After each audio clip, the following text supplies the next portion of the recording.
রাজধানী ঢাকা সহ আশপাশের বিভিন্ন এলাকায় সকাল থেকেই ঝরছে বৃষ্টি। ফলে ভোগান্তিতে পড়েছেন জীবিকার তাগিদে সড়কে বের হওয়া শ্রমজীবী এবং অফিসগামী মানুষজন। সেই সাথে দুর্ভোগে পড়েছেন এইচএসসি পরীক্ষার্থীরাও। সকাল থেকে বৃষ্টির গতি ধীরে ধীরে বাড়ার কারণে চাকুরিজীবী মানুষ এবং এইচএসসি পরীক্ষার্থীরা বাইরে বেরিয়ে বিপাকে পড়েন।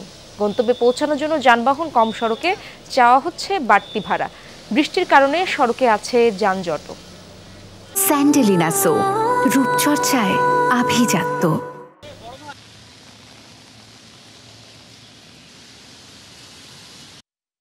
প্রায় 2 ঘন্টা আগে বাড়িতে হয়েছে, ওখানে অনেক গ্যাঞ্জাম। তাছাড়া এই বৃষ্টির জন্য সিএনজিও পাওয়া যায় না। তারপরে বাস অনেক ভেজাল, অসুবিধা হচ্ছে, অনেক লেট হয়ে যাচ্ছে, বাট কোনো বাস পাচ্ছি না, সিএনজি পাচ্ছি না। এখান থেকে বাসে উঠবো আর কি। ভিজে গেছি, কিছু করার নাই তো। আসা যাওয়া কাদা মাথায় মনে করেন যে পাওটাও মাইখা যায়, এই আর কি। দর্শক, বৃষ্টির কারণে রাজধানীবাসীর ভোগান্তির চিত্র আমরা দেখতে চাই। বকশীবাজার এলাকায় আছেন আমার সহকর্মী তাজনুর ইসলাম। তাজনুর, সকাল থেকেই তো রাজধানীবাসীর যে দুর্ভোগ সেটি আপনি দেখেছেন, কিছুটাকে কমেছে কিনা? বৃষ্টি কি কমার সম্ভাবনা রয়েছে কিনা আজকে, এবং রাস্তায় যানজটের ভোগান্তি কি এখনো আছে কিনা? দেখুন, প্রথমত আমি আছি বকশীবাজার মোড়ে। ঠিক বকশীবাজার মোড়ে খুবই কর্মব্যস্ত একটি এলাকায়।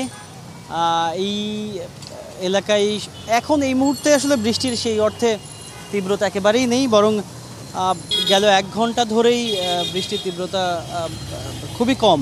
তবে থেমে থেমে বৃষ্টি হচ্ছে, কখনো কখনো বেশ ভারী বৃষ্টি হচ্ছে, সেটি সকালবেলা থেকে এমনটাই দেখা যাচ্ছে।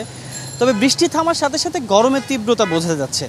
যে তাপমাত্রা যেটি রয়েছে সেটি আসলে সহনশীলতার বেশ খানিকটা উপরে, সেটি খুব পরিষ্কারভাবেই অনুধাবন করা যাচ্ছে। যখনই বৃষ্টি থেমে যাচ্ছে তখন এক ধরনের গুমোট আবহাওয়া, বেশ কষ্টকর আবহাওয়া অনুভূত হচ্ছে।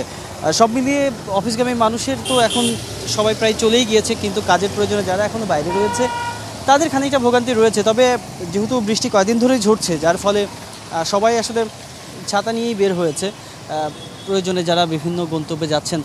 তবে যানজটের যে চিত্র সেটি আসলে রাজধানীর এলাকা ভেদে তফাৎ রয়েছে।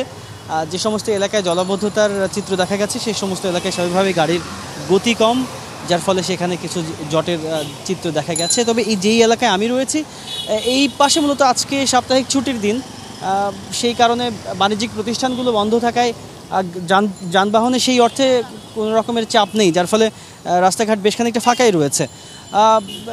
কিন্তু সব মিলিয়ে বৃষ্টির যেই পূর্বাভাস রয়েছে আবহাওয়া অধিদপ্তরের তরফ থেকে, সেটি আরও 3 দিন এই বৃষ্টির সঙ্গে